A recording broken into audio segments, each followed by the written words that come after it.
Alpha Omega.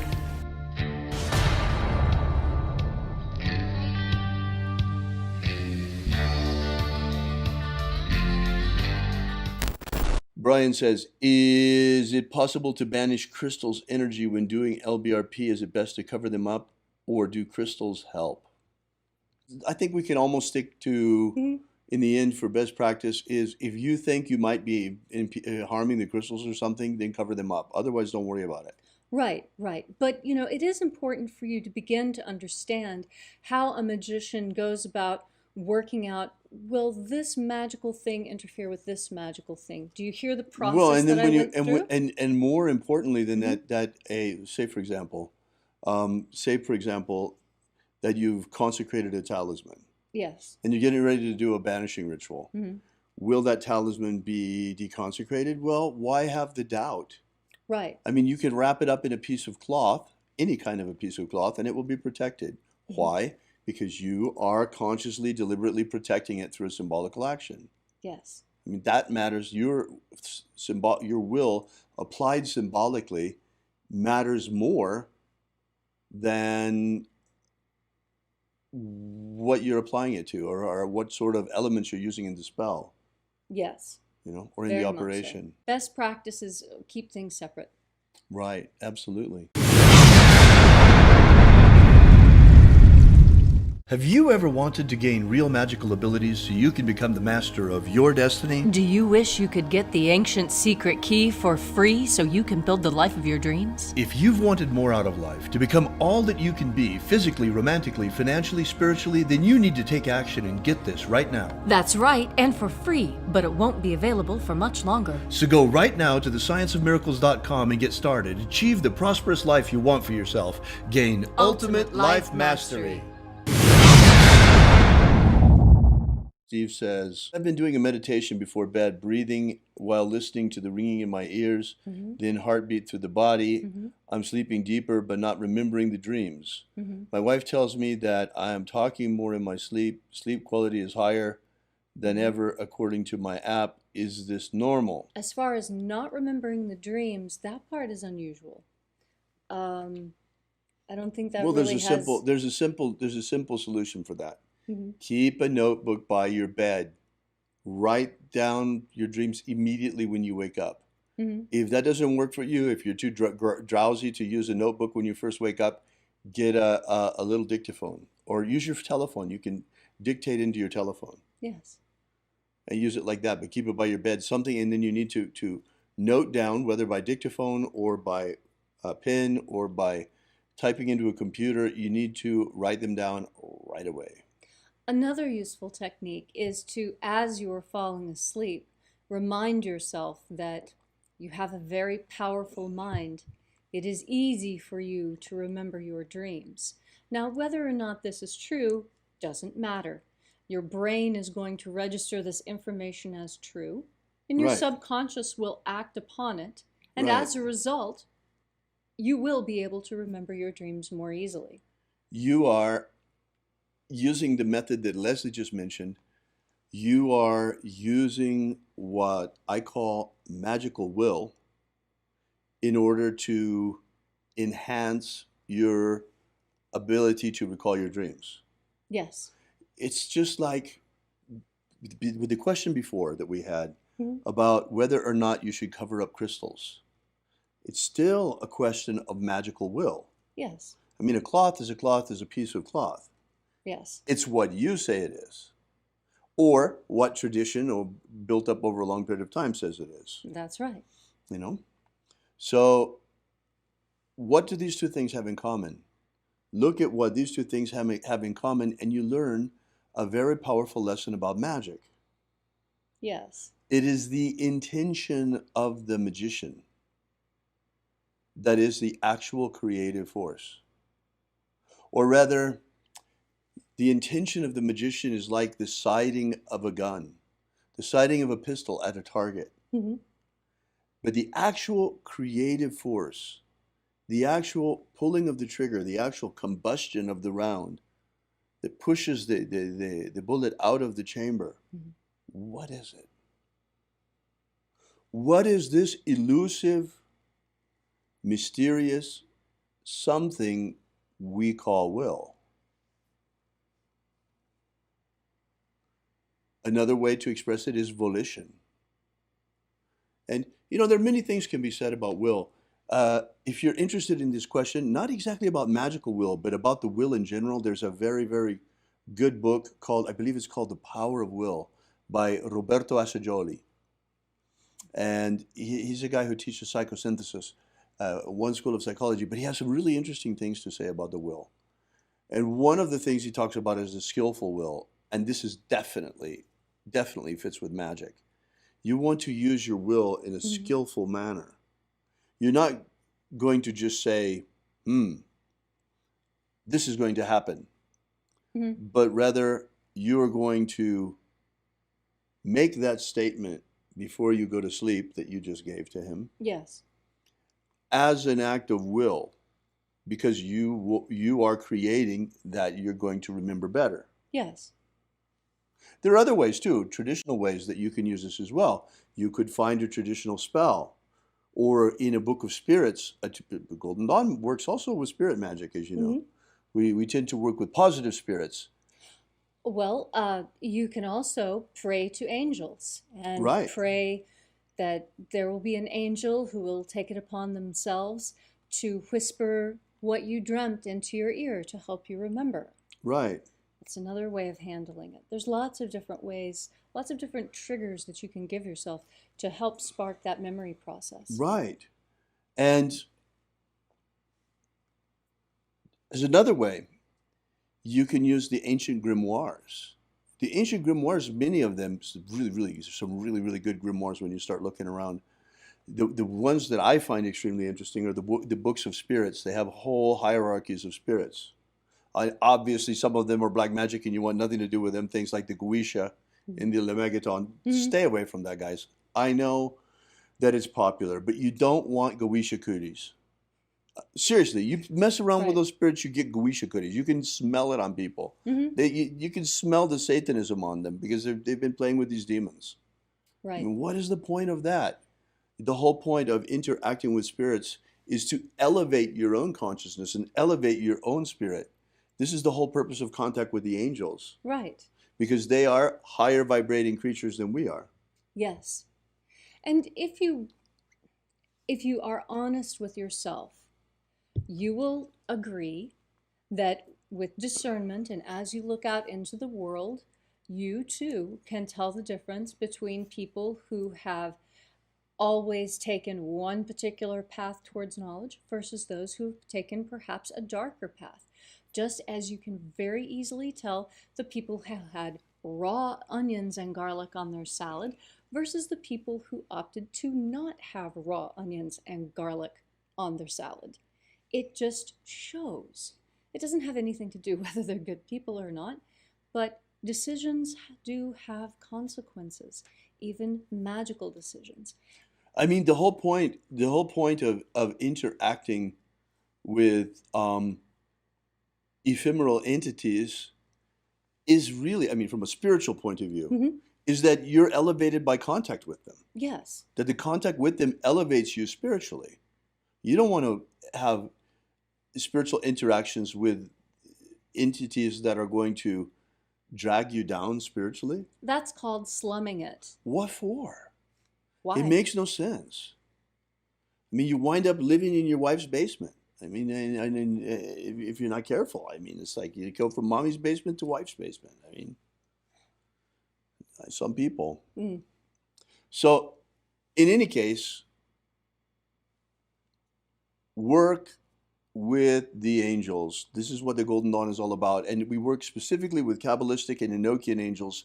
And to me, the more interesting ones are the Kabbalistic angels, especially in the astrological magic of the Golden Dawn. Really quite spectacular. So, but I don't want to completely get off of this subject of magical will because it was a thread that was going through all of the different questions today. Yes. And it's something that we haven't really covered before.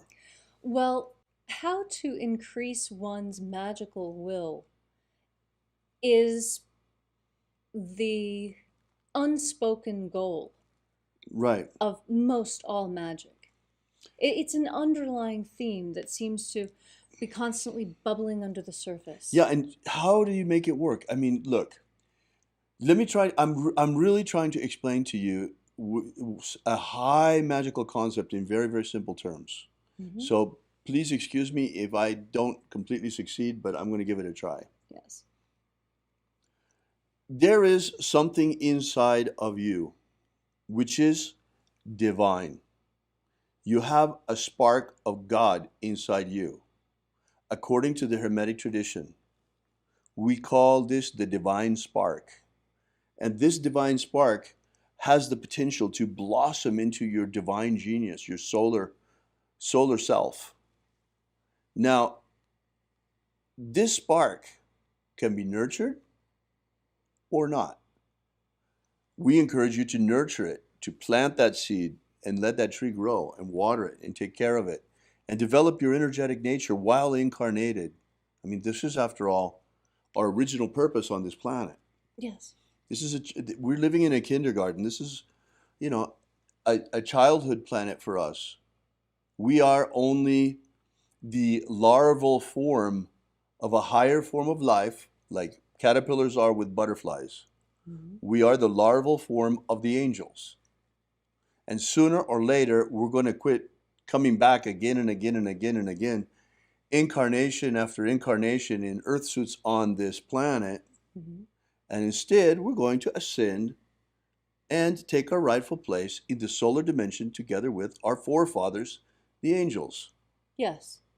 I mean, simpler than that, I don't know how to explain it. So there is inside of you this creative spark, this divine spark, and this divine spark is the source of all magic because it is utterly creative. God is utterly creative, and God is inside you. God, goddess, however you want to call it, God force is inside you and outside you, but you have actually a spark of it. And it's so creative that you can create anything that you want to with it. But that notion goes so against the grain of culture and what we have been taught to believe, the way that we have been acculturated, that we have some inner obstacles to overcome. We talked about the inner critic before. Hmm. And the best thing is just practice. Practice. Once you know that you can create, you can create. And what else is interesting is that since we live in the world of manifestation, in the manifest universe, we live in a world in which we use symbols as means of communication. We use symbols as means of communication. And words, we call them. Hmm. You know, these symbolical representations of one thing representing another. Well, this also is the basis of all magic. This one thing representing another.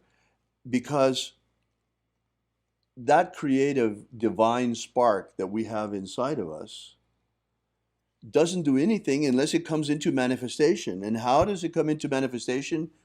Through the vehicle of symbol. Mhm. Why do we have 2 ears, 2 eyes, 2 Right. nostrils? Yes. So think about that.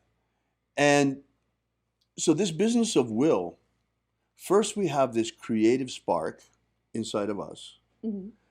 And then we have these systems of or methods of manifestation to manifest things in our daily life from this divine spark inside of us, which is connected to the God force energy all around us. Right. So, but you do have a piece of that that's inside you already. And that is the essence of your creativity, the very, very core of your magical power. And the way that it expresses itself is through words. Now, remember, in the Bible, especially in the book of, I believe it's Luke, in the beginning, no, John, in the beginning was the Word, Hmm. and the Word was with God. Well, it's through words that we manifest, through symbols. And that's why we don't just sit there and wonder, oh my goodness, is the crystal going to be discharged by my lesser banishing ritual of the pentagram? No, because we are clever magicians. Mm-hmm. We get up, we go over there, we take a piece of cloth and we cover it up. Yes. Why? Because cloth protects from magical radioactivity? No. But because you are using your will skillfully to protect the crystal as part of your magic. Yes. Does that make sense now? Great. Hey, so much for that. Magical will. Yes. But we still haven't really talked about how, if you are having trouble getting up the gumption, as it were, how is it that you move past the idea of wanting to move and do something to actually doing something? Right. This is the getting up off the couch moment Right. that separates your theoretical armchair magician Right. from your operative Right. magician. Right. And there are plenty of the former. In fact, I believe there are more armchair magicians than there are operative magicians. And the Golden Dawn is an operative tradition. You know, I've been explaining to you what it's all about and even the essence of magic. But we're all about doing magic, Yes. about growing your soul. Yes. And you're not going to do that hanging out on the curriculum section online and studying for the test. Right. Now, I understand that there are those who are differently abled. And so when I say this next thing, understand that I recognize people are differently abled. And what I mean is to the best of your ability or in the way that this is done in your world. And what I mean to Right. say is put down the book, stand up, and start moving your arms around and doing magic. Engage your physical body. Get off the couch and off the computer. Well, and how did they say that to you in the army? Oh, they were much less pleasant about it, I'm sure. Oh, they were. But it was effective. They'd have us doing double time after about 5 miles, and they'd have us start singing something like, off your ass and on your feet, this is reveille, not retreat. Yes. Well, that's great. You know what? I talk about wanting to get you moving. Right, right. Of course. And that is your saint-like drill sergeant showing you how to move Your from inner drill ideation, right? Your inner drill sergeant, right. From ideation to manifestation with your inner Right. drill sergeant. That's great. You know, it's very important because magic is really not all that difficult. I mean, there are many, many magical systems. But I just explained to you basically the underpinnings of the methodology. Yes. The magical systems are merely scaffoldings of symbology. Yes. Yes. And what I find so intriguing is that magic is in fact more ubiquitous around the world than belief in God. Now you may ask yourself, how exactly is that possible? Let's just set that aside for just a moment. That is the subject of That's somebody's dissertation. Whole other question that somebody out there is going to write about. Right. But, you know, just understanding that will help you in your magic tremendously. Just whenever your, pipe smoking, theoretical armchair magician comes out and begins to settle into that comfy chair with a brandy. No. Shake that off. Put down that pipe. You know Stand what? up. And I'm guilty as charged too. I can remember, my goodness, especially when if you're like me, you try to channel that compulsive nature into something positive. Like, I wanted to go really to the bottom of the Golden Dawn. Right. To really understand it. And when I was writing the Ritual Magic Manual, trying to make the system accessible to normal people who could just pick up a book and you follow ABC 1, 2, 3 and do the rituals, learn the magic that way. Right. I wanted to get to the bottom and find out where things come from and are there any mistakes in there. So I researched all of the hierarchies. I was very, very obsessive about it. But, in those days I was spending more time obsessing over the original John Dee documents and checking every square on every tablet, making sure that there wasn't a transcription error there, that I was doing more of that than doing magic. Now, there are other people who get seduced off in another direction. I mean, there's those of us who were about documents and things like that, all obsessive and compulsive. Right. And there are other people who really want to collect grade certificates. Hey, if you're a grade certificate collector, you're in the wrong order. Right. There are other degree mills out there that'll zip you through the grades, but you're not going to leave with the kind of education and magical preparation you're going to get here. Right. Right. And we're very demanding, but we give a lot in return. Right. What practices are best apart from exercise, healthy eating that are best to improve health? Middle pillar. Middle pillar, I'd say it's the best. Look. Oh, my goodness. The reason for a lot of infirmity, besides the fact that they're trying to kill us, I mean, there's like so many things in our environment that are toxic. But the primary reason for infirmity is that people are starving for God force energy. People are walking around like a husk, barely surviving on the few drops of lux that they were born with. They're not even conscious that they have an energetic body. And their energetic body is just laying there doing nothing, maybe once in a while getting a spontaneous shudder of energy come over it. Unnoticed. Or, oh my goodness, am I getting sick? Oh yeah, what am I doing? Am I getting ill or something like that? Right. You know, people are starving to death for this energy. And all you have to do is reach out and shine. Once you learn how to shine this energy, it is a bottomless source of health, among other things.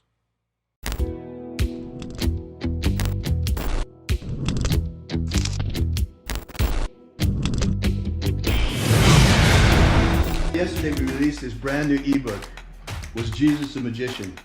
Give you the basic background of the rediscovery of the lost books of Yahweh, how it happened, why they were repressed, why it is that the magic of Jesus was nearly destroyed and wiped from the face of the earth, and the miracle by which it survived, how we only have one precious manuscript of this ancient knowledge, and that's truly all there is left. Well, maybe in the Vatican they have it, but they're not about to give us that to fill in the little gaps that we found. So be sure to make sure you download this. You don't want to miss this. You can get it for free for now at thesecretsofjesus.com.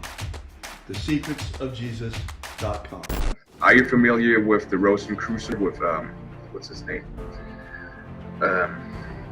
He's popular in the States. He's the president or the Emperor. Imperator. The president. Emperor. Imperator. From the Golden Dawn. What's his name? Oh. David Griffin holds this position as Emperor. Imperator. David Griffin. David Griffin. David Griffin. David Griffin. David Griffin. Have David Griffin. I saw an email yesterday that he sent out about, there's a magical war going on. The Mage War. Demons of the infernal realm. I'm all of them. There is really a magical war going on. The Mage War. There is a guy called David Griffin who is heading all these magicians. David Griffin is S.L. McGregor Mather's present successor. David Griffin. David Griffin. David Griffin. David Griffin. I'm Golden Dawn Imperator David Griffin. David Griffin. David Griffin. David Griffin. David Griffin. And David Griffin. There's a magical war going on. So there is really a magical war going on.